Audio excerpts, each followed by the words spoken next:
નમસ્કાર, breaking news સાથે હું જયમીની સમાચારની શરૂઆત કરીશું બનાસકાંઠાથી। બનાસકાંઠા જિલ્લાના દાંતીવાડા તાલુકામાં વન્યજીવ સાથેની ક્રૂરતાનો ચોંકાવનારો બનાવ સામે આવ્યો છે, જે ગાંગવડા રોડ પર વાહન ચલાવી રીંછને પજવવાનો વિડીયો સોશિયલ મીડિયામાં વાયરલ થઈ ચૂક્યો છે। જે આ ઘટનાને ગંભીરતાથી લઈને વન વિભાગે તાત્કાલિક કાર્યવાહી કરી 2 આરોપીઓને ઝડપી લીધા હતા, જે વન્ય પ્રાણી સંરક્ષણ અધિનિયમ હેઠળ ગુનો નોંધી કાર્યવાહી બાદ આરોપીઓને શરતી જામીન આપવામાં આવ્યા હતા। જે આ સમગ્ર ઘટનાએ વન્યજીવ સુરક્ષા સામે અનેક સવાલો ઉભા કરી રહ્યા છે। જે ગાંગોવાડા રોડ પર રીંછને પજવણી કરવામાં આવી હતી, જેમાં વાયરલ વિડીયો થઈ ગયો હતો, જેમાં વન વિભાગને ચેતવ્યું છે। જે 2 આરોપીઓ ઝડપાયા છે અને ગુનો નોંધવામાં આવ્યો છે। જે વન્ય પ્રાણી અધિનિયમ હેઠળ આ કડક કાર્યવાહી હાથ ધરવામાં આવી છે।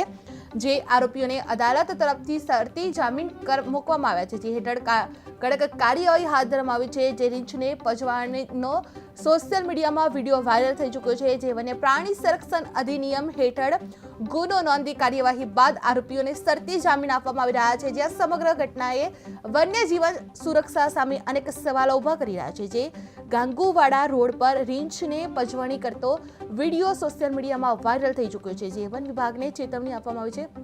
જે 2 આરોપીઓને ઝડપી પાડ્યા છે અને ગુનો નોંધ્યો છે। જે વન્ય પ્રાણી અધિનિયમ હેઠળ આ કડક કાર્યવાહી કરવામાં આવી છે, જેમાં 2 આરોપીઓને ઝડપી પાડવામાં આવ્યા છે। અદાલત તરફથી શરતી જામીન મૂકવામાં આવી છે।